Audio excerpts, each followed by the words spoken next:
всех люблю, я вас всех уважаю.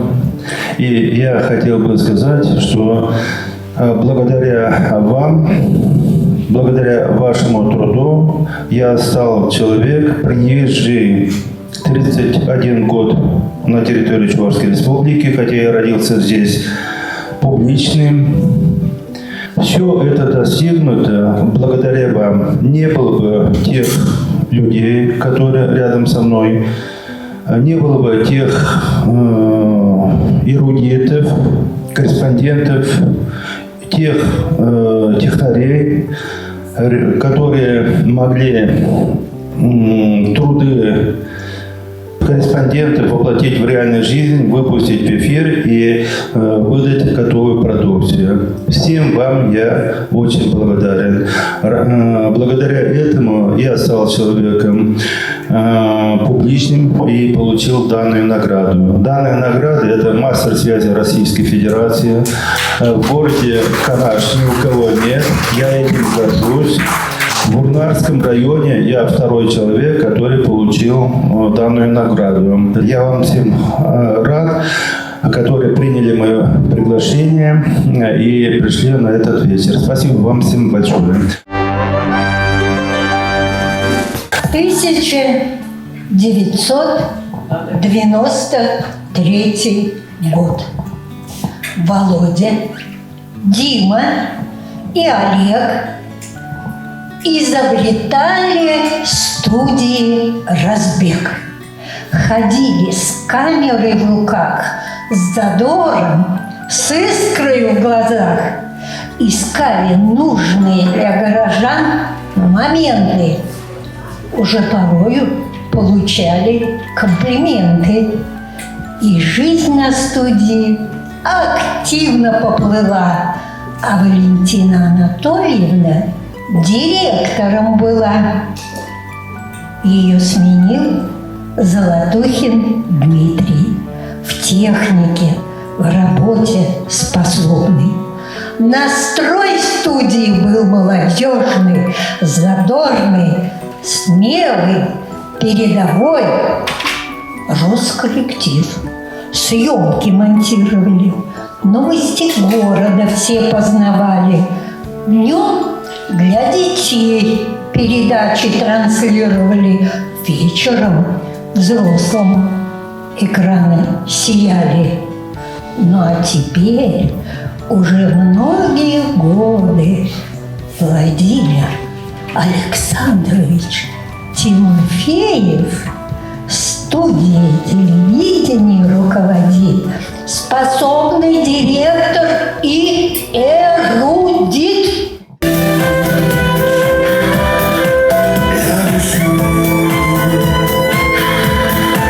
Телевидению 30 лет. Передач не забыли. Нет. Отражалась в них наша душа. Мы не спали, сценарий строча. Не забыть интересных встреч. Сколько было их, и не счесть. Не за деньги мы в студию шли, в увлечение призвание нашли. Мы с экрана добру несли, веру в жизнь, в силу любви, чтобы зритель себя нашел, до заветной мечты дошел. Мы дружили, без зависти жили и на помощь друг другу спешили. Очень дружным был коллектив, нам неведом был негатив. Передачи разные были, зрителям нашим служили. Светлицу и визави, Надежду и Шанчик вели. 40-е и роковые о годах Великой войны. Портрет нес поэзии свет. Телеакадемия, как эрудит, на все вопросы давала ответ. Помним, был званый ужин, для аппетита так нужен. Годы так быстро прошли, не состарили нас они. С 30-кой сейчас поздравляя, команде хочу пожелать, позиций своих не сдавая, новых высот достигать. Вперед, телевидение наше! находок тебе и удачи. И каждый узритель скажет: мы ждем твоих передач.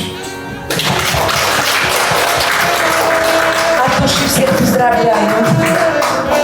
Очень приятно, что на смену пришли молодые, но имейте в виду, у нас в пороховницах пороха еще достаточно. Весь архив, все награды потихонечку мы накапливаем, собираем. И я надеюсь, все это должно сохраниться в архиве. Крутой волной, где подолгу долгую ждем порой мы весь, чтобы было легче в трудный час. Очень нужно каждому из нас, очень нужно каждому знать, что счастье есть.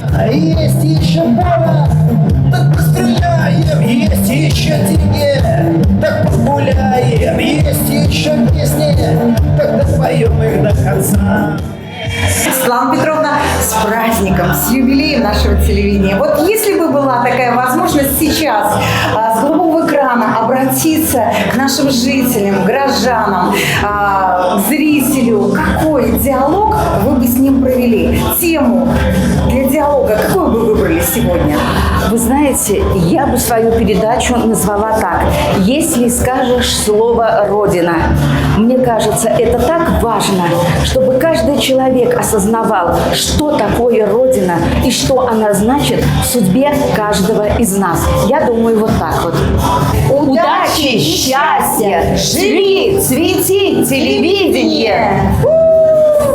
Мы долго думали, чем бы Владимира Александровича удивить, потому что у него есть все. Он побывал во многих местах, но мы знаем, что он любит сельскую жизнь, натуральные продукты. И поэтому, выбирая подарок с логотипом Канашской студии телевидения, с новым логотипом, да, ведь он измененный, мы преподносим этот подарок. И на долгую память. Спасибо, спасибо. Поддержим аплодисментами, вручаете этот замечательный подарок с любовью приготовленный. Гузель, поздравляю с праздником. Спасибо большое. Скажи, пожалуйста, если бы сейчас предстоял диалог со зрителем, какую бы тему в этот раз ты бы выбрала для диалога со зрителем? Во-первых, здравствуйте, мои дорогие и уважаемые телезрители. Конечно, вопрос очень интересный. Я думаю, какую бы я тему подняла? Вот в моем понимании люди должны жить счастливо, должны быть радостными, улыбаться. Мне кажется, когда человек лишен какого-то душевного равновесия, то ему по жизни очень трудно и жить, и что-то там творить, созидать. Это, наверное, как аксиома. Но мне бы хотелось, чтобы наши жители, они и так любят свой город. Я, например, очень люблю свой город, патриотка своего города, и никогда ни от чего не откажусь, потому что я и родила здесь. И когда я иду по улице, я хочу видеть радостные лица. Да, я понимаю, тяжело, я понимаю, у нас сейчас такая ситуация, но все-таки частичку тепла, частичку любви можно подарить другу, родным, любимым, близким. Мне кажется, от этого душа человека станет только добрее. И еще знаете, что интересно? Я недавно прочитала одну интересную мысль, даже можно сказать 4 мысли. Первая прозвучала, что интересно: почему я появился на этом свете? Для чего меня Бог создал на этом свете? Второй вопрос. Мир полон чудес. На самом деле это так. Третья, очень интересная, значит, мысль, что я хочу какие-то цели, но отвечать буду не за последствия, а только за цель. И последняя фраза, это мысль, вернее, гениальная мысль, то, что я буду ответственна за все то, что я буду делать. Поэтому я хочу сказать вам, дорогие мои, верьте в себя, не будьте жестоки, пускайте в сердце побольше любви, тогда и мир заиграет красками, и у вас в душе будет покой, и окружающим будет от вашей улыбки, от вашей доброты, от вашей любви только лучше, ярче и красивее. Я вас всех очень люблю и желаю вам любви. Все, что я вот могла сказать. Вот такая у меня мысль. Мы вас любим! Твори добро!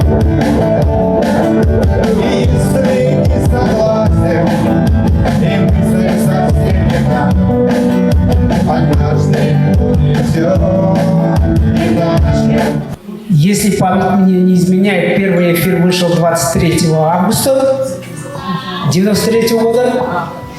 И потом он шел перерывами. Пробный эфир назывался это. А вот с 1 декабря это все пошло как положено. Сын был бы очень доволен. И он наверняка там на нас смотрит и радуется. А мы будем продолжать жить. Успехов вам. И плакать не будем. Не будем. Диму вспомнил тоже, ну, пусть земля будет пухом, он тоже очень много сделал для телевидения, как я помню. Ну, мы практически, вот я с самых начал, когда Владимир Александрович начинал здесь свой бизнес наш, вы сами помните, вот, мы с ним, можно сказать, все это и было по-разному, и весело, грустно, да, ночами и днями. Вот, и я смотрю еще, Владимир Александрович также верно работает, вот, его же коллектив. Ну, так произошло, но я тоже думал, что я всю жизнь буду в этой компании. Ну, бывает, что есть какие-то изменения в жизни происходят. Вот. И я очень рад, еще раз хочу сказать судьбе, что я познакомился с Владимиром Александровичем, что прикоснулся к этому творчеству, что работал в телевидении. Это оставляет большую, хорошую память. Желаю вам успехов во всем, здоровья, чтобы у вас в семье все было хорошо. Спасибо еще раз. Владимир Александрович меня взял на работу студенткой. Тогда сколько лет-то было? Давно дело было. Владимир Александрович, лично вас хочу сегодня поздравить, пожелать крепкого здоровья, процветания. А еще подарить подарок хочу. Вот буквально в понедельник прилетела из Дубая, посетила Бурдж-Халифа, самое высокое здание в мире. Там же, именно там же специально купила для вас инсталляцию Бурдж-Халифа. Будьте таким же великим, таким же мощным, непоколебимым, несломаемым. Пусть всегда будет у вас зеленый путь, чтобы все было всегда хорошо, а деньги в кармане. Спасибо. Аплодисменты! Вот это подарок. А у меня еще есть миссия. Хочу вручить вам лично от себя благодарственное письмо за все то, что вы делаете для города Канаша, для поселка Варнары, для Мариэл и лично для меня. Вы давно стали мне не просто руководителем, наставником и даже другом. Благодарю вас за все, я вас очень сильно люблю. Благодарственное письмо вам.